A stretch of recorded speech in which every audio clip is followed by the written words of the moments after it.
masih bersama kami dalam Kominfo Newsroom. Pemirsa, Kementerian Ketenagakerjaan menyatakan rancangan Undang-Undang Perlindungan Pekerja Rumah Tangga dapat memberikan kepastian hukum, baik dari pekerja, pemberi kerja, serta penyalur tenaga kerja.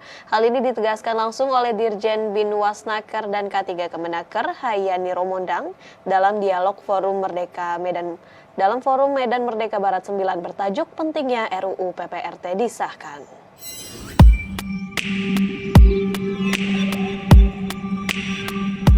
Dirjen Binwasnaker dan K3 Kemenaker Republik Indonesia, Hayani Romondang, menyatakan rancangan Undang-Undang Perlindungan Pekerja Rumah Tangga akan memberikan kepastian hukum serta kejelasan tugas dan tanggung jawab dari pekerja, pemberi kerja, serta penyalur tenaga kerja. Ia menilai Undang-Undang Nomor 13 Tahun 2003 maupun Peraturan Menteri tentang Ketenagakerjaan belum dapat melindungi para pekerja sektor domestik. Untuk itu, perlu ada regulasi baru setingkat undang-undang agar dapat melindungi para pekerja di sektor rumah tangga. Selama ini tidak ada perlindungan terhadap hak-hak yang mendasar bagi para pekerja rumah tangga. Dengan demikian, regulasi PPRT akan memberikan jaminan kepastian bagi pengguna jasa mengenai informasi identitas yang jelas. Dari pekerja dan pekerja domestik akan mendapatkan hak-hak yang dibutuhkan untuk mendapatkan hidup yang layak.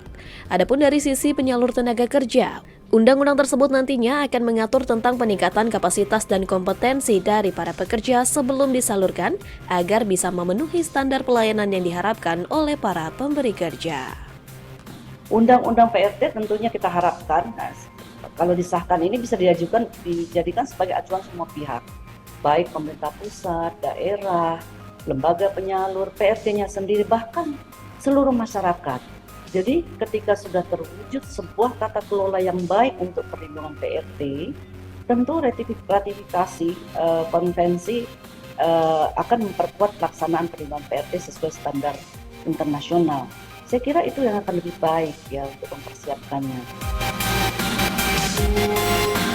Menteri Ketenagakerjaan Ida Fauziah meminta pemerintah Malaysia untuk meningkatkan perlindungan terhadap para pekerja migran Indonesia. Hal tersebut disampaikan usai pertemuan dengan Menteri Dalam Negeri Malaysia, Datuk Seri Saifuddin Nasution bin Ismail.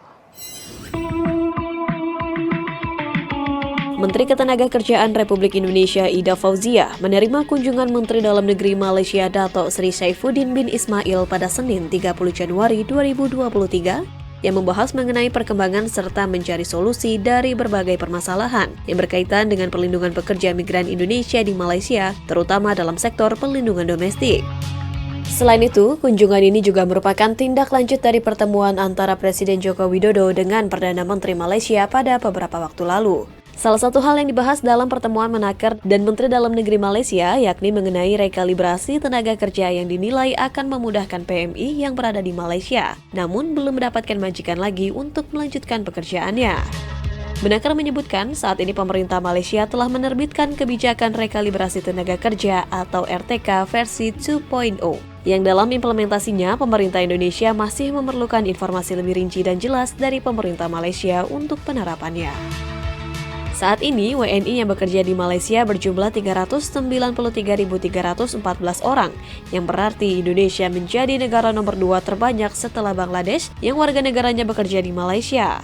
Indonesia dan Malaysia juga terus sepakat untuk terus membangun komunikasi yang baik dalam bidang ketenagakerjaan sehingga tercipta sebuah relasi yang sangat menguntungkan.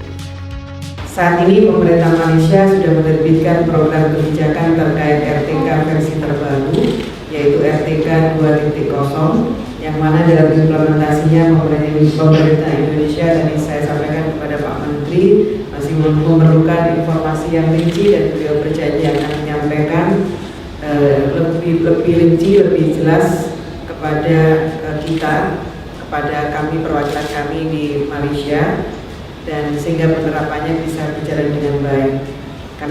Kita berharap segera diterbitkan ada semacam SOP, dari kita juga sepakat yang bisa menjadi rujukan terhadap pelayanan tenaga asing tanpa izin yang sudah lama bekerja agar berjalan dengan lancar. Menteri Investasi Bahlil Lahadalia menegaskan peta jalan hilirisasi investasi strategis telah selesai disusun dengan total investasi mencapai 545,3 miliar US dollar sampai dengan tahun 2040. Bahlil juga menegaskan bahwa prototipe hilirisasi nikel secara teknis akan dijadikan referensi pada sektor yang lainnya. Presiden Republik Indonesia Joko Widodo mengapresiasi jajarannya yang telah menyusun peta jalan hilirisasi investasi strategis dalam rangka mendorong transformasi ekonomi melalui hilirisasi dan industrialisasi sumber daya alam di Indonesia. Menteri Investasi Bahlil Lahadalia dalam keterangannya menyampaikan bahwa peta jalan tersebut telah selesai disusun dengan total investasi hingga 545,3 miliar US dollar sampai dengan tahun 2040. Peta jalan hilirisasi tersebut meliputi 8 sektor yang terdiri atas 21 komoditas terpilih. 8 sektor hilirisasi adalah minyak bumi, gas bumi, mineral, batu bara, perkebunan, kehutanan, perikanan, dan kelautan. Bahlil menambahkan bahwa secara prototipe, hilirisasi nikel secara teknis sudah terbukti berhasil dan akan dijadikan referensi pada sektor lainnya. Dengan cara tersebut, Indonesia akan betul-betul fokus pada peningkatan nilai tambah. Jadi, prototipe nikel yang kita lakukan hilirisasi ini yang akan kita pakai juga untuk di sektor-sektor yang lain seperti timah, boksit, kemudian oil and gas, kemudian tembaga. Tidak hanya di sektor itu, tapi juga di sektor perkebunan, pangan, perikanan. Supaya ke depan Indonesia akan betul-betul fokus pada peningkatan nilai tambah. Instrumennya adalah hilirisasi. Lebih lanjut, Bahlil juga menyebut arahan Presiden Joko Widodo untuk membuat skala prioritas terkait komoditas yang akan menjadi fokus hilirisasi. Dan alhamdulillah tadi Bapak Presiden memerintahkan kepada saya sebagai Menteri Investasi untuk melakukan skala prioritas apa-apa saja yang harus kita lakukan sekarang. Katakanlah sekarang kita menyetop nikel, kemudian boksit. Ke depan apa lagi? Seperti timah atau apa, tembaga sebentar lagi. Jadi ini akan kita lakukan. Sekali lagi bahwa hilirisasi tidak hanya sektor pertambangan, tapi ke depan akan arah kepada oil and gas, pangan, perkebunan, termasuk perikanan. Menteri Keuangan Sri Mulyani menyatakan pemerintah tengah mendukung percepatan transisi energi hijau. Selain itu, pemerintah juga melakukan pemantauan kesiapan dari PT PLN untuk segera melaksanakan transisi ke energi hijau. Presiden Joko Widodo meminta para menteri berkoordinasi untuk menyiapkan mekanisme transisi energi nasional yang sebelumnya telah diluncurkan oleh Presiden pada pelaksanaan Presidensi G20 tahun 2022 lalu. Hal tersebut disampaikan Menteri Keuangan Sri Mulyani usai mengikuti rapat dengan Presiden. Sri Mulyani menerangkan platform ini dirancang untuk mendukung percepatan transisi energi hijau dan menjadi alat untuk menghimpun investor dari sektor swasta dan publik termasuk mobilisasi pembiayaan untuk aksi iklim. Hingga saat ini, dalam pengembangan Energy Transition Mechanism Country Platform, pemerintah terus melakukan koordinasi dengan PT SMI yang berdasarkan keputusan Menteri Keuangan RI mendapat penugasan dalam rangka pemberian dukungan percepatan transisi energi di sektor ketenagalistrikan. Serta pemerintah juga melakukan pemantauan kesiapan dari PT PLN untuk segera melaksanakan transisi ke energi hijau. Menteri Keuangan Sri Mulyani Indrawati juga menjabarkan saat ini pemerintah tengah menyiapkan peraturan untuk melandasi peralihan agar berjalan dengan baik dan kredibel. Mengenai PLN untuk menjadi melaksanakan Energy Transition Mechanism, kita tadi bersama-sama Presiden minta supaya para menteri berkoordinasi untuk membangun sebuah platform yang waktu itu sudah diluncurkan oleh Bapak Presiden di G20. Ada komitmen 20 billion US dollar.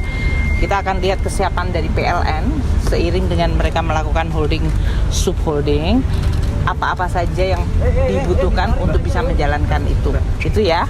Dan kemudian apa-apa saja yang dibahas, dalam hal ini Pak Luhut bicara dengan para donornya, PT SMI sebagai manajer country platformnya, dan PLN sebagai pemilik aset atau yang memegang kontrak IPP. Itu yang sekarang sedang dibahas. Pemirsa, usai jeda kami akan kembali dengan informasi lainnya. Sesaat lagi tetaplah bersama kami.